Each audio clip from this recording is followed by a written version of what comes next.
Hi hello ನಮಸ್ಕಾರ ವೀಕ್ಷಕರೇ, ದೀಪಾ ಸವಿರುಚಿಗೆ ಸ್ವಾಗತ. ಇವತ್ತಿನ ರೆಸಿಪಿ ಟೊಮೊಟೊ ಬಾತ್. ಯಾವುದೇ ರೀತಿ ಮಸಾಲೆ ಪುಡಿನ ಉಪಯೋಗಿಸ್ದೆ ಮಸಾಲೆನ ಹುರಿದು ರುಬ್ಬಿ ಮಾಡಿರೋಂಥ ಟೊಮೊಟೊ ಬಾತ್. ಈ ಥರ ಮಸಾಲೆನ ಹುರಿದು ರುಬ್ಬಿ ಮಾಡೋದ್ರಿಂದ ಟೊಮೊಟೊ ಬಾತ್ ತುಂಬ ರುಚಿಯಾಗಿರುತ್ತೆ. ಹಾಗೆ ಈ ಟೊಮೊಟೊ ಬಾತ್ ಬೆಳಗಿನ ಬ್ರೇಕ್ಫಾಸ್ಟ್ಗೆ, ಲಂಚ್ ಬಾಕ್ಸ್ಗೆ ಹಾಗೂ ಡಿನ್ನರ್ಗೂ ಕೂಡ ಈಸಿಯಾಗಿ ಕುಕ್ಕರ್ನಲ್ಲಿ ಮಾಡ್ಕೋಬಹುದು. ಹಾಗಾದರೆ ತಡ ಮಾಡದೆ ಮಾಡೋ ವಿಧಾನ ನೋಡ್ಕೊಳ್ಳೋಣ ಬನ್ನಿ. ಇಲ್ಲಿ ಟೊಮೊಟೊ ಬಾತ್ ಮಾಡ್ಕೊಳ್ಳೋದಕ್ಕೆ ನಾನು 2 ಗ್ಲಾಸಷ್ಟು ಅಕ್ಕಿನ ತೊಗೊಂಡಿದ್ದೀನಿ. ಸುಮಾರು ಅರ್ಧ ಕೆಜಿ ಅಕ್ಕಿ ಇದೆ. 2 ಸಲ ಅಕ್ಕಿನ ಚೆನ್ನಾಗಿ ತೊಳೆದು 20 ನಿಮಿಷ ನೆನೆಯೋದಕ್ಕೆ ಬಿಡಬೇಕು. ಅಕ್ಕಿ ನೆನೆಯೋಷ್ಟರಲ್ಲಿ ಮಸಾಲೆಗೆ ರೆಡಿ ಮಾಡ್ಕೊಳ್ಳೋಣ. ಮಸಾಲೆ ಹುರಿಯೋದಕ್ಕೆ ಒಂದು ಪ್ಯಾನ್ ಇಟ್ಕೊಂಡಿದ್ದೀನಿ. ನಂತರ ಅರ್ಧ ಸ್ಪೂನು ಎಣ್ಣೆ ಹಾಕ್ತಾಯಿದ್ದೀನಿ. ಎಣ್ಣೆ ಕಾದ್ಮೇಲೆ 2 ಇಂಚು ಚಕ್ಕೆ, 5ರಿಂದ 6 ಲವಂಗ, 1 ಅನಾನಸ್ ಹೂವು, 4 ಏಲಕ್ಕಿ ಇದಿಷ್ಟನ್ನು ಹಾಕಿ ಹುರಿಬೇಕು. ನಂತರ 1 ಟೀ ಸ್ಪೂನ್ ಧನಿಯಾ, 1 ಟೀ ಸ್ಪೂನ್ ಜೀರಿಗೆ, 8ರಿಂದ 10 ಬ್ಯಾಡಗೆ ಮೆಣಸಿನಕಾಯಿ ಹಾಕಿ 1 ನಿಮಿಷಗಳ ಕಾಲ ಫ್ರೈ ಮಾಡ್ಕೋಬೇಕು. ಇದಾದ ನಂತರ ಸ್ವಲ್ಪ ಕರಿಬೇವು, ಚಿಕ್ಕದಾದರೆ 2 ಗೆಡ್ಡೆ ಬೆಳ್ಳುಳ್ಳಿ, ಅರ್ಧ ಇಂಚು ಶುಂಠಿ, 3ರಿಂದ 4 ಹಸಿಮೆಣಸಿಕಾಯಿ. ನಿಮಗೆ ಖಾರಕ್ಕೆ ಎಷ್ಟು ಬೇಕೋ ಅಷ್ಟು ಹಾಕೋಬೋದು. ನಾನಿಲ್ಲಿ 4 ಹಸಿಮೆಣಸಿಕಾಯಿ ಹಾಕಿದ್ದೀನಿ. ಬ್ಯಾಡಗೆ ಮೆಣಸಿಕಾಯಿ ಕಲ್ಲರ್ಗೆ, ಹಸಿಮೆಣಸಿಕಾಯಿ ಖಾರಕ್ಕೆ. ಹಸಿಮೆಣಸಿಕಾಯಿ ಬೇಡ ಅಂತಂದರೆ ಒಣಮೆಣಸಿಕಾಯಿ ಹಾಕಿ ಕೂಡ ಮಾಡ್ಕೋಬೋದು. ನಂತರ 1/4 ಟೀ ಸ್ಪೂನ್ ಅರಿಶಿನ, 2 ಟೇಬಲ್ ಸ್ಪೂನು ತೆಂಗಿನಕಾಯಿ ತುರಿ ಹಾಕಿ ಚೆನ್ನಾಗಿ ಫ್ರೈ ಮಾಡ್ಕೋಬೇಕು. ತೆಂಗಿನಕಾಯಿ ತುರಿ ಚೆನ್ನಾಗಿ ಡ್ರೈ ಆಗೋವರೆಗೂ ಹುರಿಬೇಕು. ಈ ಥರ ಮಸಾಲೆನ ಹುರಿದು ಮಾಡೋದ್ರಿಂದ ಟೊಮೊಟೊ ಬಾತು ತುಂಬ ರುಚಿಯಾಗಿರುತ್ತೆ. ಈಗ ಎಲ್ಲ ಪದಾರ್ಥಗಳನ್ನು ಚೆನ್ನಾಗಿ ಹುರ್ಕೊಂಡಾಗಿದೆ. ಈಗ ಸ್ಟವ್ ಆಫ್ ಮಾಡಿ ಈ ಮಸಾಲೆ ಎಲ್ಲ ಒಂದು ಮಿಕ್ಸಿ ಜಾರ್ಗೆ ಹಾಕೋತಾ ಇದ್ದೀನಿ. ರುಬ್ಬೋಕ್ಕೆ ಹಾಕುವಂಥ ನೀರನ್ನು ನಾವು ಲೆಕ್ಕ ಹಾಕ್ಕೋಬೇಕಾಗುತ್ತೆ. ಹಾಗಾಗಿ ನಾವು ಯಾವ ಲೋಟದಲ್ಲಿ ಅಕ್ಕಿ ತಗೊಂಡಿರ್ತೀವಲ್ಲ ಆ ಲೋಟದಲ್ಲಿ ಅರ್ಧ ಲೋಟದಷ್ಟು ನೀರನ್ನ ಹಾಕಿ ರುಬ್ಕೋಬೇಕು. ನೋಡಿ, ಈಗ ಮಸಾಲೆನ ನುಣ್ಣಗೆ ರುಬ್ಬಾಗಿದೆ. ನೆಕ್ಸ್ಟ್ ಇಲ್ಲಿ ನಾನು ಒಂದು ಕುಕ್ಕರ್ಗೆ 5ರಿಂದ 6 ಟೇಬಲ್ ಸ್ಪೂನು ಎಣ್ಣೆ ಸೇರಿಸ್ತಾ ಇದ್ದೀನಿ. ಎಣ್ಣೆ ಕಾದ್ಮೇಲೆ ಒಂದು ಪಲಾವ್ ಎಲೆ, 1 ಟೀ ಸ್ಪೂನ್ ಸೋಂಪು, ಸ್ವಲ್ಪ ಕಸ್ತೂರಿ ಮೇಥಿ ಹಾಕಿ ಜಸ್ಟ್ ಅದ್ರ ಫ್ಲೇವರ್ ಬಿಡೋವರೆಗೂ ಫ್ರೈ ಮಾಡಿಕೊಂಡ್ರೆ ಸಾಕು. ಈಗ ಸ್ವಲ್ಪ ಪುದೀನ, ಸ್ವಲ್ಪ ಕೊತ್ತಂಬರಿ ಸೊಪ್ಪು ಹಾಕಿ ಫ್ರೈ ಮಾಡ್ಕೋಬೇಕು.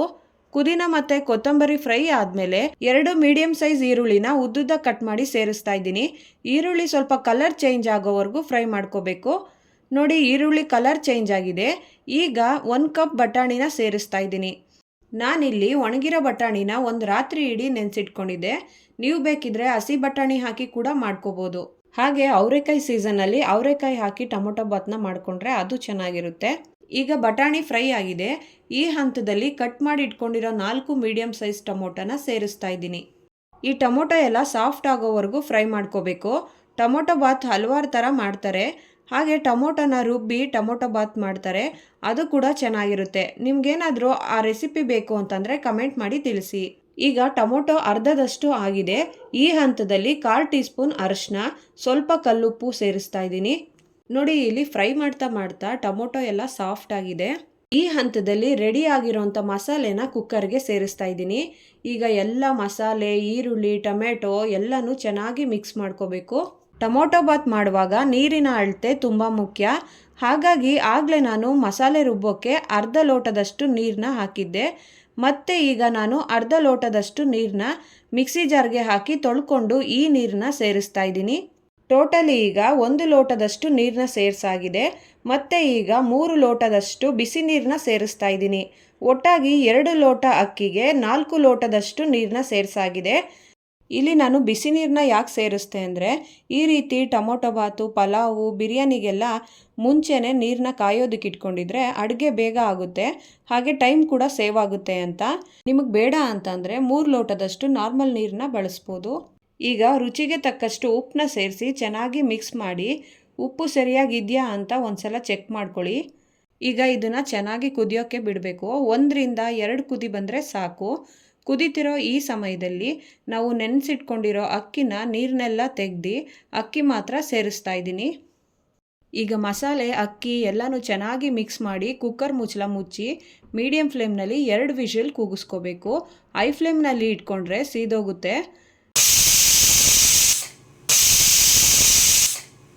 ಈಗ 2 ವಿಷಲ್ ಆಗಿದೆ. ನ್ಯಾಚುರಲ್ ಆಗಿ ಆವಿ ಎಲ್ಲ ಹೋದ್ಮೇಲೆ ಕುಕ್ಕರ್ ಮುಚ್ಚಳ ತೆಗೆದ್ರೆ ಘಮ ಘಮ ಅಂತ ರುಚಿಯಾದ ಟೊಮೊಟೊ ಬಾತ್ ರೆಡಿಯಾಗಿದೆ.